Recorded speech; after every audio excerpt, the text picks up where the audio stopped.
राम राम भाई। कल की क्लास किन्हीं कारणों से कंप्लीट नहीं हो पाई थी। आज की क्लास मेरे दोस्त कंप्लीट करूंगा। आज आपका मॉडर्न हिस्ट्री खत्म हो जाएगा। उम्मीद है आपको पसंद आया होगा पिछली वीडियो। करंट अफेयर की क्लास आप देख पा रहे हैं और उसमें कंटिन्यू हम लोग जैसे अभी ये आपकी इतिहास की वीडियो जैसे पड़ेगी उसके जस्ट बाद आपकी करंट अफेयर आएगी, स्टैटिक के आएगी, मतलब कंटिन्यू वीडियो हम आपके यूपीडब्ल्यूएससी के लिए सब कुछ झोंक दे रहे हैं अभी 2 दिन में। तो आपको अच्छा कुछ देखने को मिलेगा। जुड़ करके आप पढ़ाई कर लीजिए, बस जितना वीडियो डालें। लंबी वीडियो रहेगी नहीं, क्योंकि ये वाली वीडियो क्या लंबी हो सकती है, 1 घंटे की हो सकती है, इससे नहीं हो रही। पूरे 2 घंटे में अगर आपका मॉडर्न हिस्ट्री कवर हो जा रहा है, इससे तो कोई कवर करा के दिखा देगा तो मैं अपना नाम बदल दूंगा। 2 घंटे के अंदर पूरी मॉडर्न हिस्ट्री कवर कर रहा हूँ मैं। 1 घंटा कल का, 1 घंटा आज का। बस मेरे दोस्त मॉडर्न हिस्ट्री से बार पूछेगा नहीं। अभी आप जलियांवाला बाग हत्याकांड से शुरू करेंगे ना मामला। अभी आप जो है जलियांवाला बाग हत्याकांड से मामला शुरू करेंगे और हम लोग आजादी तक जाएंगे साथ में, और एक एक पॉइंट को डिस्कस करते हुए चलेंगे दोस्त। तो आप बेफिक्र रहिए, बस आप विश्वास बनाइए। सब्सक्राइब करने के साथ साथ लाइक करिए, शेयर करिए। अभी जैसे ही ये खत्म होगा, आरओ और एसएससी जीडी दिल्ली पुलिस के लिए हम लोग नया बैच लेकर के आएंगे, वो भी फ्री ऑफ कॉस्ट। ठीक है मेरे दोस्त, बस आप भरोसा बना के रखिए। भरोसा बनेगा तो हमारा थोड़ा सा मॉरल हाई होगा, हम आपके लिए और अच्छा करेंगे। चलिए दोस्त शुरू करते हैं। कल तक कहानी जो है वो हुई थी रॉलेट एक्ट तक, 19 मार्च 1919 तक की कहानी थी। अब हमने आपको बताया था कि 19 मार्च 1919 से जो रॉलेट एक्ट आता है तो ये ससुरा क्या करता है, कहता है कि भैया हम कानून लाए हैं, हम चाहे गिरफ्तार करें चाहे जो करें, हमारी इच्छा है। तो इसका विरोध होता है और आगे चल करके ये आता तो मार्च में है, मार्च में आता है। उसके कुछ ही दिन बाद जो है गिरफ्तार हो जाते हैं। अप्रैल में जो है सैफुद्दीन किचलू और सत्यपाल जी। और जब ये गिरफ्तार हो जाते हैं तो इनकी गिरफ्तारी के विरोध में 13 अप्रैल 1919 को जलियांवाला बाग हत्याकांड होता है। ठीक है। जनरल डायर ने जो वहां भीड़ होती है, जो गिरफ्तारी का विरोध करने आती है, उस पर अंधाधुंध गोलियां चलवाता है।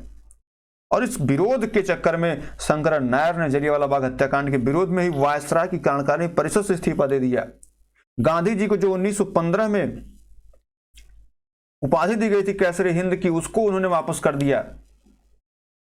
जमनालाल बजाज ने राय बहादुर की उपाधि वापस कर दी। रविन्द्रनाथ टैगोर जो 1911-12 में उनको उपाधि दी गई थी, उसको भी उन्होंने वापस कर दी। और उसके बाद अब कहानी शुरू होती है, भारत के आजादी की तरफ लोग अग्रसर होते हैं। और इस हत्याकांड की जांच के लिए सरकार के ऊपर प्रेशर बढ़ता है और सरकार क्या करती है, हंटर कमीशन बनाती है। और हंटर कमेटी क्या करती है, कहती है कि इसमें बहुत ज्यादा लोग नहीं मरे थे, मात्र 300 कुछ लोग मरे थे। हालांकि उसका विरोध क्या था, क्योंकि हंटर कमीशन में जैसे चिमनलाल सीतलवाड़, साहबजादा सुल्तान अहमद जो थे, जगत नारायण, ये भी सम्मिलित थे, लेकिन उसकी जांच को नकार दिया जाता है। और कांग्रेस जलियांवाला बाग हत्याकांड की जांच के लिए मदन मोहन मालवीय के नेतृत्व में एक आयोग बनाती है, जिसमें मोतीलाल नेहरू होते हैं, गांधी जी होते हैं। और उनकी रिपोर्ट जो है जब आती है तो उसमें करीब 1000 से ऊपर लोग उसमें बताए जाते हैं कि मारे गए हैं, शहीद हुए हैं। और जो जलियांवाला बाग हत्याकांड हुआ था, इसमें जो डायर का सहयोग करने वाला व्यक्ति था वो हरामखोर यही था, हंसराज यही था ससुरा, यही गलती किया, यही जाके बताया था कि ऐसा हो रहा है, तभी उसने गोली चलवाई थी। और जलियांवाला बाग हत्याकांड के विरोध में, और ये कह सकते हैं कि जब जलियांवाला बाग हत्याकांड हुआ उससे जस्ट पहले ही जो द्वितीय विश्व युद्ध था वो खत्म हो चुका था। और द्वितीय विश्व युद्ध जब खत्म होता है, जैसे ही खत्म होता है तो उसके बाद जो है, जैसे जब द्वितीय विश्व शुरू हुआ था तो जो सहयोग दिए थे मुसलमान भारत के, इस आधार पर कि तुर्की को परेशान नहीं करेगा। लेकिन होता क्या है कि तुर्की को परेशान करते हैं, तुर्की के जो खलीफा पद उसको समाप्त कर जाता है। उसके विरोध में 19 अक्टूबर 1919 को समूचे देश में खिलाफत दिवस मनाया जाता है।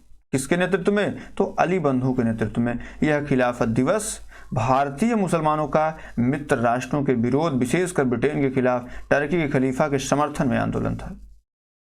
ये जो अभी आप देखते हैं ना भारत में मुसलमानों का विरोध, आज से नहीं ऐसा होता है कि मुसलमान कहीं प्रताड़ित होगा तो भारत में विरोध होगा। ये बहुत बार चला आ रहा दोस्त। इसी की देन थी कि पाकिस्तान अलग राष्ट्र बन गया। तो हमें राष्ट्रीयता की भावना को जागृत करना हो, चाहे हिंदू हो या मुसलमान हो।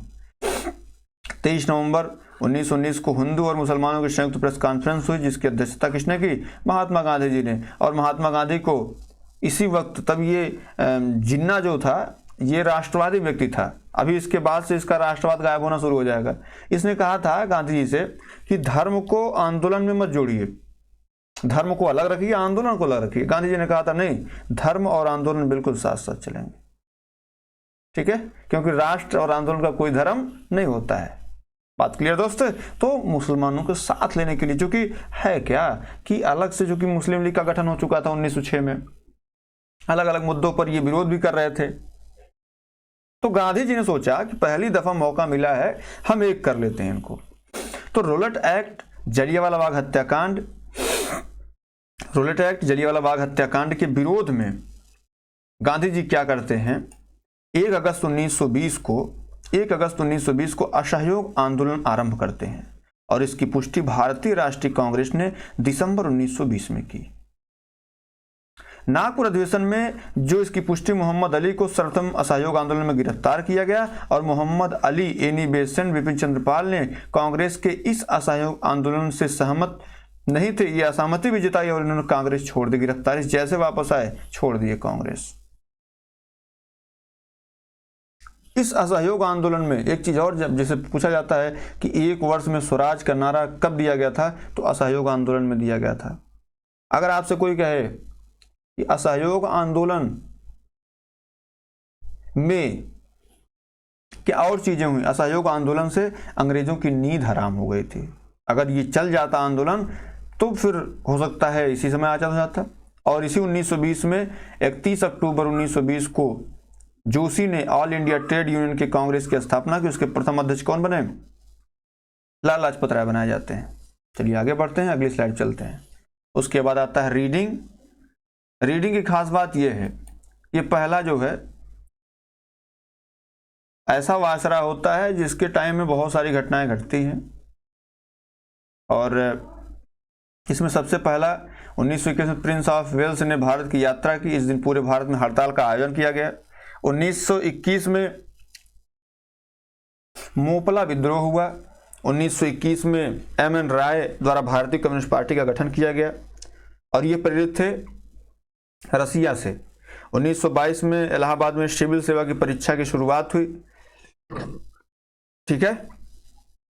सिविल सेवा का जनक कार्नवालिस था, हालांकि अभी इलाहाबाद में स्थापना हुई। 1922 में विश्व भारती विश्वविद्यालय ने कार्य प्रारंभ किया। 1922 में मेवाड़ भील आंदोलन का जो मेवाड़ और भील आंदोलन हुआ, जिसका नेता कौन था? मोतीलाल तेजावत था। देखिए हमने सीधे टू द पॉइंट लिया है। अब इसमें होता क्या है कि जो असहयोग आंदोलन 1 अगस्त 1920 को शुरू किया गया था, हालांकि उसी 1 अगस्त 1920 को बाल गंगाधर तिलक जो है दुनिया को छोड़ गए थे, गोलोकवासी हो गए थे। उसके बाद जो है ये चलता है और 5 फरवरी 1922 को गोरखपुर के चौरा चौरी नामक स्थान पर असहयोग आंदोलनकारियों की और सिपाहियों की जो है उसमें रोकने का प्रयास होता है सिपाहियों के द्वारा। लोग रुकते नहीं हैं तो उनकी पिटाई हो जाती है।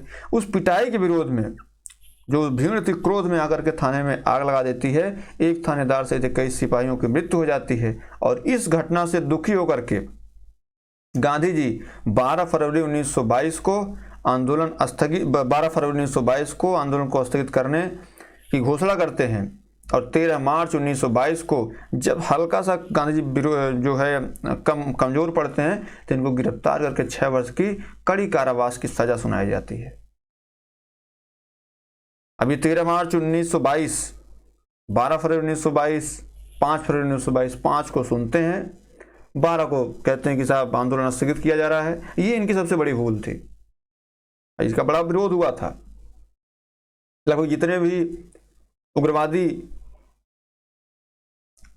आंदोलन के लोग थे उन्होंने खूब विरोध किया। यहाँ तक कि मोतीलाल नेहरू ने भी कांग्रेस से इस्तीफा दिया और कहा कि हम नई पार्टी बनाएंगे, क्योंकि इस पार्टी का कोई जो है अस्तित्व नहीं है, कब कहाँ कब बदल जाए कोई भरोसा नहीं है।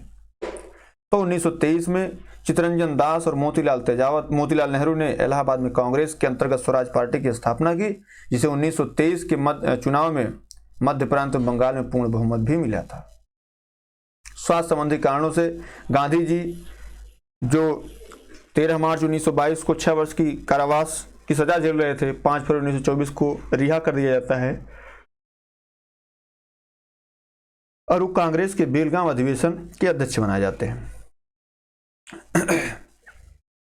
और 1924 में इधर कांग्रेस की अध्यक्षता गांधी जी कर रहे होते हैं, उधर सचिंद्र सान्याल 1924 में कानपुर में हिंदुस्तान रिपब्लिकन एसोसिएशन की स्थापना करते हैं। बाद में जब ये संगठन हल्का सा धीमा पड़ता है तो इसी संगठन का नाम हल्का सा परिवर्तित करके भगत सिंह चंद्रशेखर आजाद मिल करके 1928 में दिल्ली में स्थित फिरोज शाह कोटला में हिंदुस्तान सोशलिस्ट रिपब्लिकन एसोसिएशन की स्थापना कर देते हैं। ठीक है। और 1924 में ही डॉक्टर भीमराव अंबेडकर ने बहिष्कृत हितकारिणी सभा का गठन किया था और आगे चल करके 1925 में डॉक्टर हेडगेवार ने वर्तमान के आरएसएस की संकल्पना की थी, इसका गठन किया था। तो मेरे दोस्त, आपको 5 फरवरी नहीं भूलना है, आपको 12 फरवरी नहीं भूलना है, आपको 13 मार्च नहीं भूलना है, और वही 5 फरवरी फिर लौट के आती है, उनको रिहा किया जाता है आगे चल के फरवरी में ही। ये 1924 में जो है गांधी जी कांग्रेस की अध्यक्षता करते हैं। एकमात्र अधिवेशन बेलगांव अधिवेशन था कर्नाटक में, उसकी अध्यक्षता इन्होंने की थी।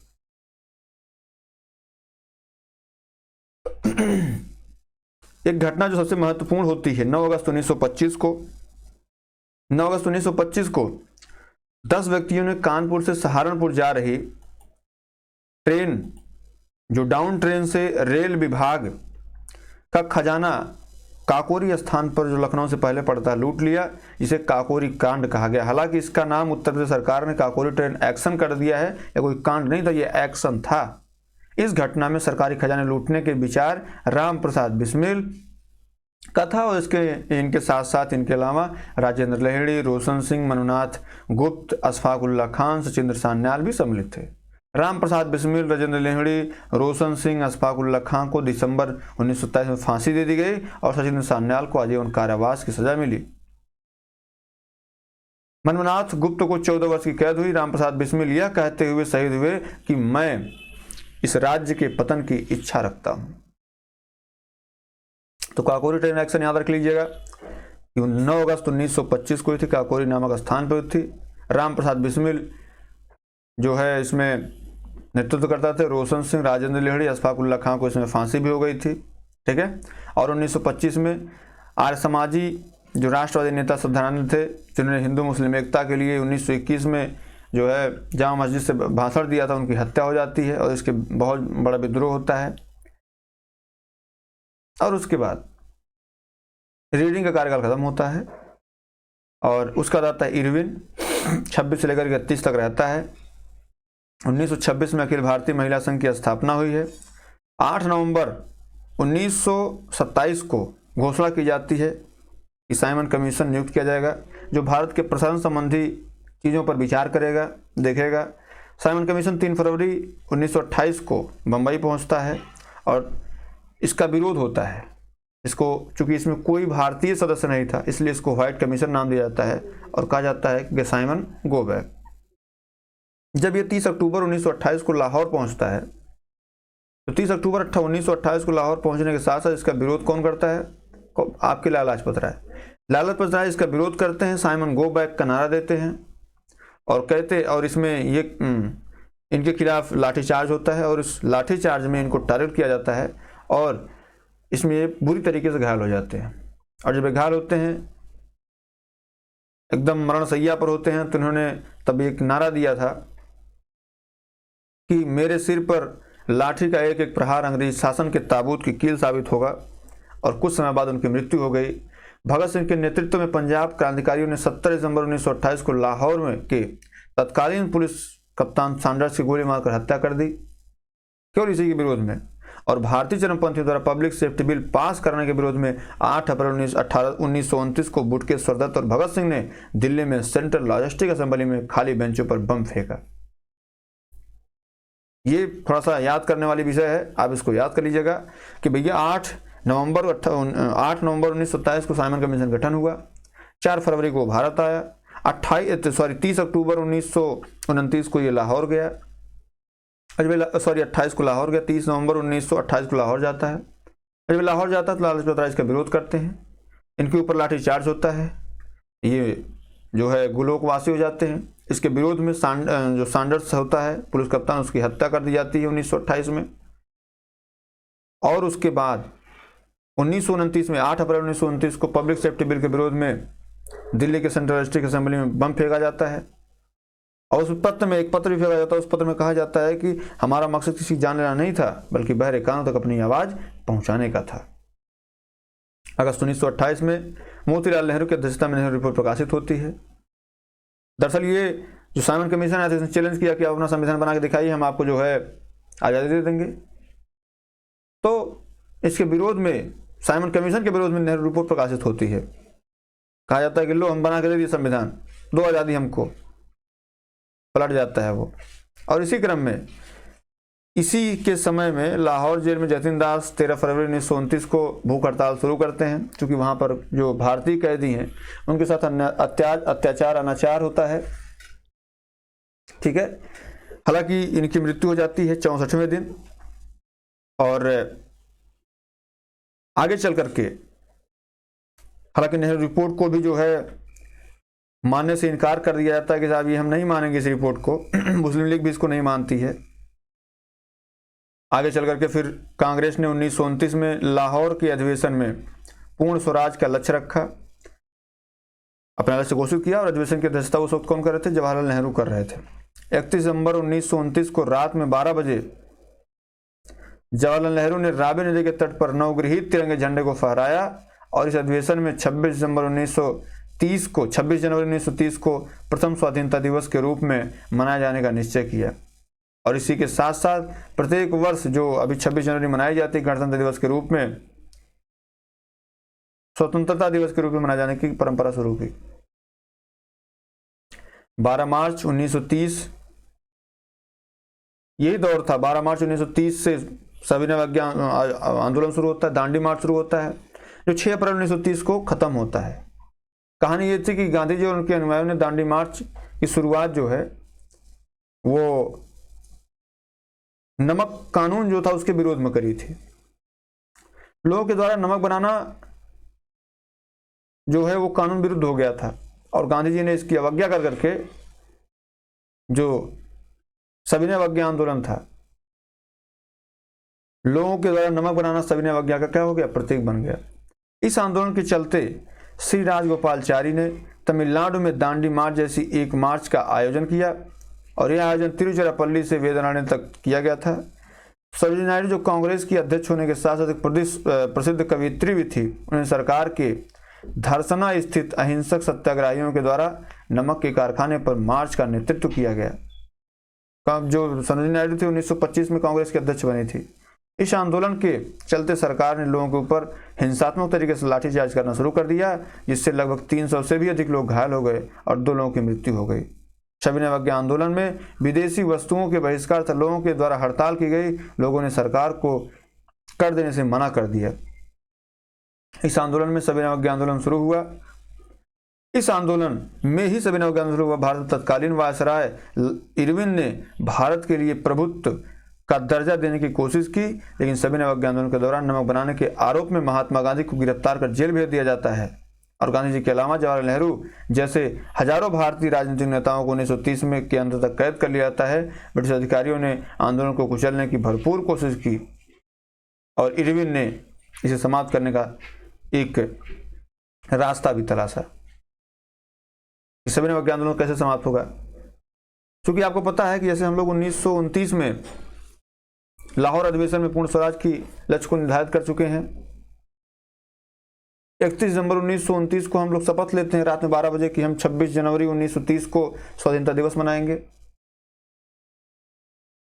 कहीं ना कहीं वो उद्गार, जो उस विचार का उद्गार था, वो अब अपना रूप ले रहा था। लेकिन गांधी जी इतिहास से कुछ नहीं सीखे, ऐसा मुझे लगता है। व्यक्ति अच्छे थे, नेतृत्वकर्ता अच्छे रहे होंगे, लेकिन इतिहास से सीखने में वो शून्य थे, ऐसा पढ़ने के बाद मुझे लग रहा है। भारत के लिए जो उन्होंने कर दिया वो कोई भी व्यक्ति नहीं कर पाया। भारत जो आज संगठित, एकीकृत, अधिनियमित भारत है, उसकी देन महात्मा गांधी जी हैं। लेकिन वो कतई मैं उनको जो है दूरदर्शी नहीं मानता हूँ। आगे आप पढ़ेंगे। डॉक्टर अंबेडकर जी ने कहा था कि जो गांधी जी हैं वो केवल वर्तमान की सोचते हैं, वो धूल उठाते हैं, फांक जाते हैं, उसके बाद उसका दुष्प्रभाव नहीं देखते हैं। चलिए आगे बढ़ते हैं, अगली स्लाइड में बढ़ते हैं। क्या भैया, जब ये सविनय अवज्ञा आंदोलन चल रहा था तो जाहिर सी बात है अंग्रेज सत्ता तो हिल गई थी। इसी बीच में जो है उनका जो है गोलमेज सम्मेलन भी चल रहा था, लोग भाग भी ले रहे थे। कांग्रेस ने भाग नहीं लिया। जनवरी 1931 में गांधी जी और अन्य लोगों को हिरासत में जो लिए गए थे उनको बिना शर्त रिहा कर दिया गया। इरविन ने गांधी जी को वार्ता के लिए आमंत्रित किया। कांग्रेस के तत्कालीन अध्यक्ष सरदार वल्लभ भाई पटेल ने गांधी जी को भारतीय राष्ट्रीय कांग्रेस के जो तत्कालीन अध्यक्ष थे सरदार वल्लभ भाई पटेल ने जो है गांधी जी को अधिकृत किया और लंदन में दूसरे गोलमेज सम्मेलन से पहले 5 मार्च 1931 को लंदन में दूसरे गोलमेज सम्मेलन पहले वार्ता हुई और गांधी जी और इरविन द्वारा हस्ताक्षर किए गए। इस राजनीतिक समझौते को लोकप्रिय रूप से गांधी इरविन समझौता के रूप में जाना जाता है। मोहनदास करमचंद गांधी ने भारतीय राष्ट्रवादी आंदोलन के नेता के रूप में समझौते पर हस्ताक्षर किया, जबकि इरविन ने भारत के ब्रिटिश वायसराय के रूप में समझौते को स्वीकार किया। गांधी इरविन पैक्ट ने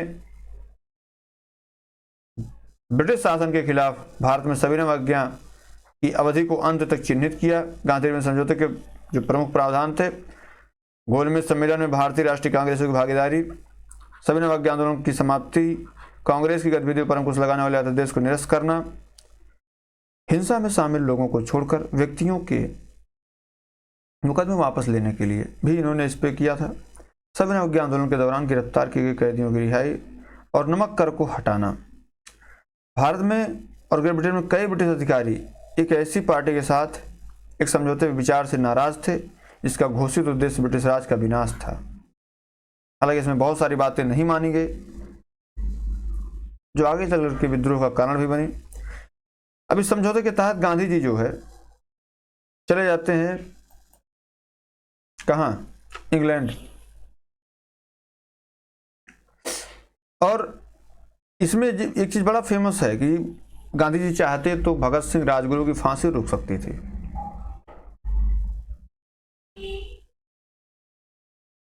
हालांकि गांधी जी ने बात भी की थी कि भगत सिंह, सुखदेव और राजगुरु की मौत की सजा को उम्र कैद में बदलने की बात भी उन्होंने की थी, लेकिन इस मांग को स्वीकार नहीं किया गया। अगर गांधी जी अडिग हो जाते तो क्या उनकी औकात थी कि मांग को स्वीकार न करते? क्योंकि दुख होता है। कुछ लोग तो मुझे लगता है कि मौत जो हुई भगत सिंह और राजगुरु की, उस मौत के जिम्मेदार भी गांधी जी को मानते हैं। इस गांधी इरविन समझौते का सुभाष चंद्र बोस जी ने भरपूर विरोध किया और यह भी कहा कि जो आज सविनय अवज्ञा आंदोलन स्थगित हुआ है यह गलत है और इसका विरोध होना चाहिए। 12 नवंबर 1930 को लंदन में प्रथम गोलमेज सम्मेलन होता है और इस सम्मेलन में कांग्रेस भाग लेती है।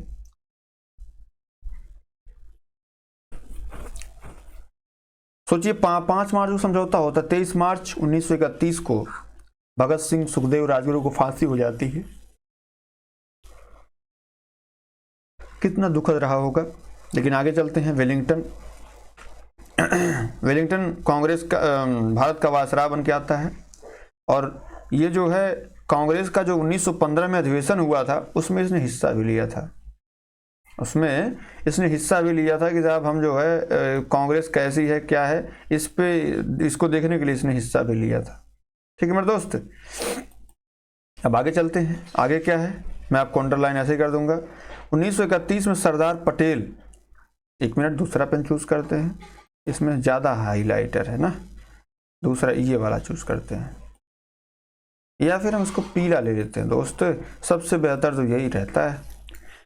कराची जो अधिवेशन होता है, कराची अधिवेशन में पंडित जवाहरलाल नेहरू ने मूल अधिकार व आर्थिक कार्यक्रम का संकल्प आरोपित किया। इस प्रस्ताव को बनाने में एम.एन. राय ने नेहरू की मदद की थी और इस अधिवेशन में गांधी इरविन पैक्ट को स्वीकार किया गया एवं गांधी जी द्वारा द्वितीय गोलमेज सम्मेलन में भाग लेने की अनुमति प्रदान कर दी गई। इसमें गांधी जी ने कहा था गांधी मर सकते हैं परंतु गांधीवाद नहीं मर सकता है। गांधी मर सकते हैं लेकिन गांधीवाद नहीं मरने देंगे, गांधीवाद नहीं मरेगा। दोस्त ये किसने कहा था? ये गांधी जी ने कहा था। दूसरा गोलमेज सम्मेलन जो लंदन में होता है 7 दिसंबर 1931 से 1 दिसंबर 1931 तक, इसमें गांधी जी भाग लेते हैं और महात्मा गांधी ने भारतीय राष्ट्रीय कांग्रेस का प्रतिनिधित्व किया था। इनके साथ ए रंगास्वामी, मदन मोहन मालवीय और साथ में सरोजिनी नायडू, बेगम जहां आरा, शहनाज और राधाबाई सुब्रायन भी सम्मिलित थी। दूसरे गोलमेज सम्मेलन में भारतीय महिलाओं का प्रतिनिधित्व भी था, इसलिए मैंने ये नाम लिख दिया क्योंकि हो सकता है आपसे पीटी में पिछली बार से पूछा, इस बार भी पूछ दे। दूसरे गोलमेज सम्मेलन में जो प्रमुख प्रतिभागी थे वो भारतीय राष्ट्रीय कांग्रेस के गांधी जी, स्वामी अयंगार, मदन मोहन मालवीय और सरोजिनी नायडू, बेगम जहां आरा, शहनवाज। मुस्लिम लीग की तरफ से मोहम्मद अली जिन्ना, आगा खां, तृतीय मोहम्मद इकबाल और हिंदू की तरफ से AR जयकर, अवसादग्रस्त वर्ग की तरफ से डॉक्टर भीमराव अम्बेडकर, तेज बहादुर सप्रू और डॉक्टर BR अम्बेडकर ने तीनों गोलमेज सम्मेलन में भाग लिया था। अगर आपसे कोई प्रश्न पूछ ले कि भैया अम्बेडकर के अलावा कौन ऐसा व्यक्ति था जो तीनों गोलमेज सम्मेलन में भाग लिया था, तो बताइए तेज बहादुर सप्रू। दूसरा गोलमेज सम्मेलन जो है ये गांधी समझौते का परिणाम में से एक था। अंग्रेजों ने सांप्रदायिक पुरस्कार देने का फैसला किया, क्योंकि मांग जो है दलितों के लिए बहुत दिनों से उठाई जा रही थी अम्बेडकर के द्वारा। दलितों को अलग से आरक्षण की मांग की गई कि इनके लिए सारी चीजें अलग से हो जाएंगी। इसका विरोध गांधी जी ने किया, इसका विरोध गांधी जी ने किया। इसका परिणाम आपको आगे को देखने को मिलेगा। गांधी जी ने इसका विरोध किया और कहा कि मैं इसको नहीं मानता हूं, और गोलमेज सम्मेलन जो दूसरा गोलमेज सम्मेलन था वो असफल रहा। गांधी जी वापस लौटे। 28 नवंबर 1931 को पुनः जो है सविनय अवज्ञा आंदोलन शुरू कर दिया गया। इस आंदोलन को समाप्त किया गया 7 अप्रैल 1834 को। ऐसे पठान जो ये आंदोलन था सविनय अवज्ञा आंदोलन, इस पर पठान सत्याग्रहियों ने गोली चलाने से गढ़वाल राइफल ने इनकार कर दिया था। 16 अगस्त 1932 में रैमजे मैकडोनाल्ड ने विवादास्पद सांप्रदायिक पंचायत की घोषणा की, जिसके अनुसार दलितों को हिंदुओं से अलग मानकर उन्हें अलग से प्रतिनिधित्व देने का बात कहा गया। गांधी इस बात से बहुत दुखी हुए। उसे हटाने के लिए उन्होंने जो यरौदा जेल है उसमें आमरण अनशन प्रारंभ कर दिया, और अंत में गांधी जी व अम्बेडकर के बीच 24 सितंबर 1932 को समझौता हुआ, जिसमें कहा गया कि दलित वर्ग के लिए साधारण वर्ग से में ही सीटों का आरक्षण दिया जाएगा। 17 नवंबर से पुणे जो है सम्मेलन होता है 24 दिसंबर तक। इसमें कांग्रेस भाग नहीं लेती है, लेकिन जो अम्बेडकर जी थे वो उन्होंने भाग लिया था। तो अभी आपसे जैसे कोई पूछे कि सबसे जो ज़्यादा बार भाग कौन लिया था, तो डॉक्टर भीमराव अम्बेडकर। कितनी बार? 3 बार लिए थे। ठीक है। स्वतंत्रता और समाजवाद जो है गांधी जी के लक्ष्य थे। राम मनोहर लोहिया ने कांग्रेस सोशलिस्ट नामक पत्रिका प्रकाशित की, और 1948 में यह पार्टी समाप्त की गई। यह पार्टी समाप्त हो गई 1928 में। सोशलिस्ट पार्टी जो है 1948 में समाप्त हो गई। राजेंद्र प्रसाद 1934 में बॉम्बे और 1939 में त्रिपुरी कांग्रेस के राष्ट्रीय अध्यक्ष बने हैं थे। भारत सरकार अधिनियम 1935 पास किया गया, जिसके तहत बताया गया कि ब्रिटिश शासन से बर्मा जो है 1 अप्रैल 1937 से पृथक्कृत कर दिया जाएगा, और यह पृथक्करण जो है 1 अप्रैल 1937 से प्रभावित है। भारतीय रिजर्व बैंक की स्थापना की गई 1934 के जो उस वक्त अधिनियम था उसके द्वारा, और संघीय लोक सेवा आयोग तथा प्रत्येक 5 में एक प्रांतीय लोकसभा की स्थापना हुई।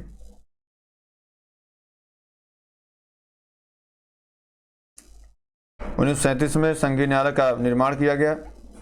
11 ब्रिटिश प्रांतों में से 6 प्रांत बॉम्बे, मद्रास, बंगाल, बिहार, असम और संयुक्त प्रांतों द्विसदनीय व्यवस्था लागू कर दी गई। ठीक है मेरे दोस्त, तो ये इतनी कहानी आपकी थी जो है सविनय अवज्ञा आंदोलन को लेकर के। हालांकि सविनय अवज्ञा आंदोलन सफल नहीं माना जाता है, लेकिन अगली कहानी जो इसके बाद शुरू होगी, अब यहाँ से चीज़ें थोड़ी सी अच्छी होनी शुरू हो जाएगी। ठीक है।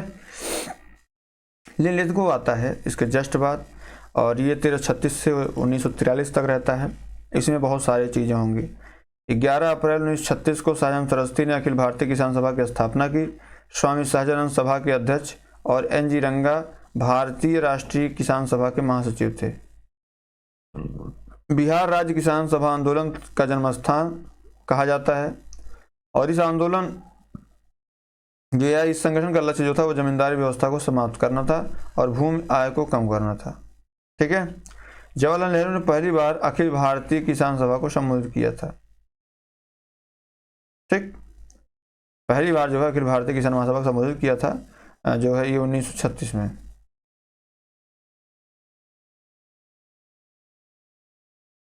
उन्नीस सौ 1938 में हरिपुरा अधिवेशन गुजरात में होता है, जो आपके सुभाष चंद्र बोस हैं, ये भारतीय राष्ट्रीय कांग्रेस के अध्यक्ष के रूप में चुना जाता है। और इसके बाद से गांधी जी ने शांति निकेतन में बैठ करके इन्हें इस बात की बधाई दी थी और इन्हें देश नायक भी कहा था। इस अधिवेशन में जवाहरलाल नेहरू ने के अंतिम अधीन राष्ट्रीय योजना समिति की स्थापना की गई। कांग्रेस के 52वें अधिवेशन में सुभाष चंद्र बोस को पुनः कांग्रेस अध्यक्ष चुना जाता है। ठीक, और जो सुभाष चंद्र बोस हैं ये गांधी जी द्वारा समर्थित प्रत्याशी पट्टाभी सिद्धरामैया को हरा देते हैं।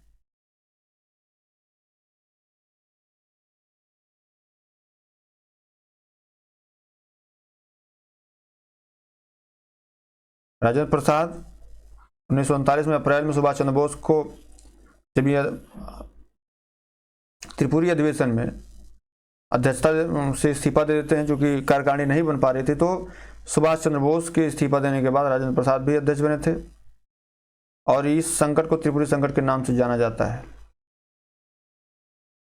इसने भारतीय कांग्रेस में गांधी बनाम बोस के आंतरिक संघर्ष को स्थिर कर दिया, और भारतीय राष्ट्रीय कांग्रेस फॉरवर्ड ब्लॉक 3 मई 1939 को राष्ट्रीय पार्क सुभाष चंद्र बोस द्वारा बनाया गया।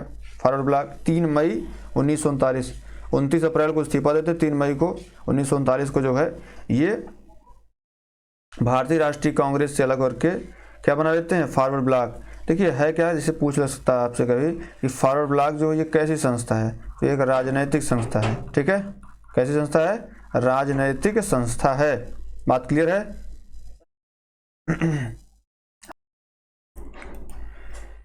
ये एक राजनीतिक संस्था थी। और चलिए अब आगे बढ़ते हैं।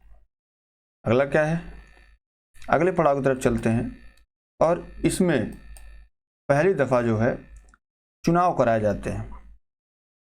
जो लिलितगो के टाइम में इसने जो गांधी जी के आंदोलन था इसको राजनीतिक फिरौती की संज्ञा दी थी लिलितगो ने। इसमें पहली बार जो है चुनाव कराए जाते हैं, तो कांग्रेस ने 11 में से 8 प्रांतों मुंबई, मद्रास, बिहार संयुक्त प्रांत, मध्य प्रांत, उड़ीसा, यहाँ पे अपनी सरकार बना लेती है। और जो प्रथम 6 प्रांत कांग्रेस का स्पष्ट बहुमत तो मिलता है, परंतु बंगाल, असम, पश्चिम बंगाल, पश्चिम सीमा प्रांत, पंजाब, सिंध में कांग्रेस को पूर्ण बहुमत नहीं मिलता है। 1 सितंबर 1939 को द्वितीय विश्व युद्ध प्रारंभ होता है, और ब्रिटिश सरकार ने भारतीयों से पूछे बिना ही भारत को भी युद्ध में झोंक देती है। इसके विरोध में कांग्रेस ने नारा दिया, न कोई भाई न कोई पाई, और उसने अपने द्वारा शासित प्रांतों के सभी मंत्रिमंडलों से त्याग पत्र दे दिया। 22 दिसंबर 1939 को मुस्लिम लीग के द्वारा कांग्रेस मंत्रिमंडल के इस्तीफे के बाद मुक्ति दिवस मनाया गया। कभी ये भारत की तहसील नहीं थे ससुरे, जो मुस्लिम लीग वाले थे कब्बो नहीं तहसील रहेंगे। ये हमेशा हमारा एक मुस्लिम राष्ट्र हो जाए, अरे ससुर पहले आज़ाद हो गए तब ना मुस्लिम राष्ट्र बनेगा, कि पहले में बना देंगे जो है। तो आज़ादी में ये सब नहीं, खुश हो जाए, अरे हाँ इस्तीफा दे दिया, मतलब गजब बेकार चूतियापत है यार। मार्च 1940 में मुस्लिम लीग के लाहौर में पहली बार पाकिस्तान की मांग की गई, और इस प्रस्ताव का प्रारूप सिकंदर हयात खान ने बनाया था और फजलुल हक ने इसे प्रस्तुत किया था। मतलब भारत आज़ाद हो न हो, पहले इनको पाकिस्तान चाहिए। ये इसलिए इनका मन बढ़ा था क्योंकि आपको पता होगा 1909 का जो मार्लो मिंटो एक्ट था, इनको भैया अलग से मिल गया था कि तुम अलग से हो, इनको लगता है हम अलग ही रहेंगे। आगे चल करके जो है 8 अगस्त 1940 को अगस्त प्रस्ताव अंग्रेजों के द्वारा लाया जाता है। गांधी जी ने 17 अक्टूबर 1940 को पवनार में व्यक्तिगत सत्याग्रह आंदोलन शुरू किया और ये अगस्त प्रस्ताव के विरोध में भी था। इस आंदोलन के प्रथम सत्याग्रही जो हैं वो विनोबा भावे और दूसरे सत्याग्रही जवाहरलाल नेहरू तथा तीसरे सत्याग्रही ब्रह्मदत्त थे। इस आंदोलन को दिल्ली चलो आंदोलन भी कहा गया और इसी आंदोलन में इसमें सर्वोदय शब्द की जो है यहीं पे सर्वोदय का नारा जो है कहा जाता है कि भैया कब दिया गया, तो 1940 में कौन सा नारा दिया गया, सर्वोदय का नारा। कौन सा, सर्वोदय का नारा दिया गया था। दोस्त चलिए आगे बढ़ते हैं, बात करते हैं कि क्रिप्स मिशन जब आया भारत में 1942 में क्रिप्स मिशन भारत आता है और कांग्रेस और मुस्लिम लीग दोनों ने ही क्रिप्स मिशन प्रस्ताव को अस्वीकार कर दिया है। पंडित जवाहरलाल नेहरू ने और मौलाना आजाद ने क्रिप्स मिशन के साथ कांग्रेस के आधिकारिक वार्ताकार थे तो बात भी की थी, हालांकि सहमति कोई नहीं बनी। इसको पोस्ट डेटेड चेक कहा गया था जो क्रिप्स मिशन आया था 1942 में, और इसको बैरन वापस ले जाना पड़ा कि तुम जाओ, तुम्हारा कोई काम नहीं है, तुम कुछ कर ना पाओगे भाई, है ना। चलिए आगे बढ़ते हैं। और जब ये जाता है तो कुछ मांग इससे की जाती है, ये कुछ नहीं कर पाता है, जब कुछ नहीं कर पाता है और लौट जाता वापस 1942 में आता है। और जब मार्च 1942 में आता है तो इसके विरोध में अब भैया शुरू होगा क्या, भारत छोड़ो आंदोलन, कि तुम लोग बहुत बेवकूफ़ बना लिए, अब तुम छोड़ो। भारत छोड़ो आंदोलन को भारत में या कह सकते हैं कि अगस्त आंदोलन या भारत छोड़ो आंदोलन के रूप में भी जाना जाता है। इसे अखिल भारतीय कांग्रेस कमेटी के बॉम्बे अधिवेशन में शुरू किया गया था। 7 अगस्त 1942 को कांग्रेस के मुंबई में ऐतिहासिक ग्वालियर टैंक में बैठक होती है जिसकी अध्यक्षता अबुल कलाम आजाद करते हैं। गांधी ने भारत छोड़ो प्रस्ताव को कांग्रेस कार्य समिति ने 8 अगस्त 1942 को स्वीकार किया।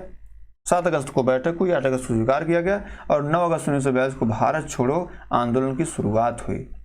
महात्मा गांधी ने जो ग्वालियर टैंक मैदान में है अपने भाषण में दिया करो या मरो का नारा। उन्होंने कहा कि मैं चीन और रसिया जैसा नहीं हूं, मैं वहां से सीखा हूं और अब इस आंदोलन को आगे ले जाऊंगा। लेकिन करो या मरो का नारा ऐसा नहीं था कि गांधी जी हिंसा के लिए करते, नहीं, उन्होंने कहा कि तुम्हें संघर्ष करना है। लोगों ने कहा कि ऐसा तो नहीं होगा कि जो जैसे असहयोग आंदोलन शुरू किया था कर दोगे, कहा इस बार नहीं, इस बार वो लोग हमसे जुड़े, अपनी डिग्री छोड़े, कॉलेज छोड़े, जो मन वो छोड़े, वो लोग जुड़े जो भारत की आज़ादी चाहते हैं। मतलब फाइनली एकदम गांधी जी की डिक्लेयर कर देते बेटा इस बार हम इसको ले डूबेंगे। आंदोलन की हिंसा का सामना करना पड़ा और मुस्लिम लीग से समर्थन नहीं मिला। देखो भाई फिर मुस्लिम लीग हट गई। अभी जो है मना रही थी खिलाफत दिवस, गांधी जी ने साथ दिया था। मुक्ति दिवस मनाया जब इस्तीफा दिया कांग्रेस ने विरोध में, तो अभी क्या है, मतलब भारत की आज़ादी में मुस्लिम लीग का कोई योगदान नहीं था, ऐसे समझिए आप। 9 अगस्त को सुबह ऑपरेशन जीरो आवर के तहत गांधी जी एवं अन्य कांग्रेस के जो महत्वपूर्ण नेता उनको गिरफ्तार कर लिया जाता है और गांधी जी को पुणे के आगा खां महल में तथा कांग्रेस कार्यकारिणी के अन्य सदस्यों को अहमदनगर के दुर्ग में रखा गया था। बहुत लोगों को गोली मार दी गई, लाठीचार्ज किया गया और गांवों को जला दिया गया। मेरे दोस्त, भारत में ब्रिटिश शासन को समाप्त करने की मांग के लिए लेकर आंदोलन जो शुरू किया गया था वो कहीं ना कहीं अब रंग चढ़ते दिख रहा था। और जब ये रंग चढ़ रहा था, इसको समाप्त करने के लिए ऐसा नहीं कि जो अंग्रेज सत्ता थी कम काम कर रही थी, वो लगी हुई थी। इसी बीच एंट्री होती है अपने नेता, भारत की स्वतंत्रता की लड़ाई में सबसे संघर्षशील नेतृत्वकर्ता सुभाष चंद्र बोस की। अगड़ी क्रांतिकारी के भारत के स्वतंत्रता हेतु विदेशी सहायता प्राप्त करने के लिए 1941 में जर्मनी पहुंचते हैं, जहां जर्मन विदेश मंत्रालय की सहायता से इन्होंने फ्री इंडियन लीजन का गठन किया और वहां से वे आज़ादी के पक्ष में पर्चे छपवा देते और भाषण देते थे। 1942 में उत्तरी अफ्रीका से पकड़े गए भारतीय युद्धबंदियों को भर्ती कर 10,000 सैनिकों का सैनिक दल गठित किया जिसे फ्री इंडियन लीजन कहा गया। भारतीय राष्ट्रीय सेना को आज़ाद हिंद फौज भी कहा जाता था। यह सिंगापुर में 21 अक्टूबर 1943 को अस्तित्व में आई। यह संगठन सुभाष चंद्र बोस की अवधारणाओं पर आधारित था। आज़ाद हिंद फौज का गठन मोहन सिंह ने किया था और आज़ाद हिंद फौज के संस्थापक पिता रास बिहारी बोस थे। 1943 में पूर्व एशिया में उनके आगमन के बाद सुभाष चंद्र बोस के नेतृत्व में इसे पुनर्जीवित किया गया तथा आज़ाद हिंद फौज के 3 ब्रिगेडों के नाम क्रमशः Subhash brigade, Gandhi brigade, Nehru brigade और महिलाओं की ब्रिगेड का नाम लक्ष्मीबाई रेजिमेंट रखा गया। लक्ष्मी सहगल इसकी नेतृत्व करता थी। आजाद हिंद फौज का झंडा कांग्रेस के झंडे के बाद था, तिरंगे झंडे के बाद था, जिस पर दौड़ते हुए शेर का चिन्ह था। 8 नवंबर 1943 को जापान ने अंडमान और निकोबार द्वीप सुभाष चंद्र बोस को सौंप दिए और नेताजी ने इनका नामकरण शहीद द्वीप और स्वराज द्वीप रखा। नेताजी ने सिंगापुर में आरजी हुकूमत, आज़ाद हिंद और स्वतंत्र भारत की प्रांतीय सरकार के गठन की घोषणा की और ब्रिटिश साम्राज्य पर युद्ध की घोषणा की। यहीं से इन्होंने दिल्ली चलो का नारा दिया और कहा कि तुम मुझे खून दो, मैं तुम्हें आज़ादी दूंगा, तुम मुझे खून दो, मैं तुम्हें आज़ादी दूंगा, और यहीं से नारा दिया गया था। आगे पढ़ते हैं, क्योंकि यहाँ से सीधे सीधे प्रश्न आना है दोस्त, तो इसको पढ़ लीजिएगा अच्छे से, ठीक है। देखिए, बात करें आज़ाद हिंद फौज की गिरफ्तार अधिकारी पी.के. सहगल, कर्नल गुरदयाल ढिल्लन और मेजर शहनवाज खान पर राजद्रोह का आरोप लगाकर लाल किले पर नवंबर 1945 में मुकदमा चला गया। आज़ाद हिंद फौज के अभियुक्तों की तरफ से तेज बहादुर सप्रू, जवाहरलाल नेहरू व एम.एन. काटजू, भोला भाई देसाई के नेतृत्व में पैरवी की गई। वायसराय ने इस सजा को क्या किया, माफ कर दिया। 19 फरवरी 1946 को मुंबई में नौसेना विद्रोह हुआ और INS तलवार नामक जहाज के नौसैनिकों द्वारा यह किया गया था। 5000 सैनिकों ने आज़ाद हिंद फौज के बिल्ले लगाए। इन्होंने बराबरी की मांग की और 25 फरवरी 1946 को नौसेना के विद्रोहियों ने सरदार पटेल, जो विद्रोही थे, उनको समझाने के लिए सरदार पटेल गए और सरदार पटेल के समझाने के बाद वो अपना आंदोलन वापस ले लेते हैं। और 20 फरवरी 1946 को कराची के वायु सैनिकों के कुछ सैनिकों ने ब्रिटिश सरकार के विरुद्ध हड़ताल कर दी। मुंबई, लाहौर, दिल्ली में भी यह शीघ्र फैल गई। इसमें लगभग 5200 सैनिकों ने भाग लिया और उनकी प्रमुख मांग थी कि भारतीय और अंग्रेजी सैनिकों की बराबरी का व्यवहार किया जाए। वायसराय वेवेल ने 25 जून को शिमला के एक सम्मेलन बुलाया। इस सम्मेलन में कांग्रेस के प्रतिनिधि का जो प्रतिनिधिमंडल था उसमें अबुल कलाम आज़ाद ने नेतृत्व किया। मुस्लिम लीग के अड़ियल रुख के कारण 14 जुलाई 1945 को जो सम्मेलन था वह विफल हुआ, ठीक है। और इस विफलता की घोषणा जो है वेवेल स्वयं करता है। 1945 में क्लेमेंट इटली की अध्यक्षता वाली लेबर पार्टी की सरकार द्वारा की गई प्रथम कार्रवाई के अंतर्गत भारत में आम चुनाव करवाना पड़ा। दिसंबर 1945 में घोषित चुनाव परिणामों में केंद्रीय विधानसभा तथा प्रांतीय विधानमंडल में कांग्रेस के पर्याप्त बहुमत मिला और मुस्लिम लीग ने सभी मुस्लिम सीटें जीत ली। प्रांतीय विधानमंडल में कांग्रेस को मुंबई, मद्रास, संयुक्त प्रांत, बिहार, उड़ीसा और मध्य प्रांत में पूर्ण बहुमत मिला। मुस्लिम लीग को बंगाल तथा सिंध प्रांत में बहुमत मिला। पंजाब में कांग्रेस, अकालियों तथा यूनियनिस्ट पार्टी की साझा सरकार बनाई गई। जो आंदोलन था भैया शुरू हो गया है और अब इतनी कहानी के बाद कैबिनेट मिशन भी आता है बीच में। कैबिनेट मिशन आता है और कैबिनेट मिशन जब आएगा तो ये अपनी सारी कहानी, जैसे देखिए जब शुरू हुआ था ना 1942 का आंदोलन, अगस्त आंदोलन, जिसमें गांधी जी ने करो या मरो का नारा दिया था, जब ये कहानी शुरू हुई थी तो लोगों को लगता था फिर गांधी जी बैकफुट पे आ जाएंगे, नहीं आए।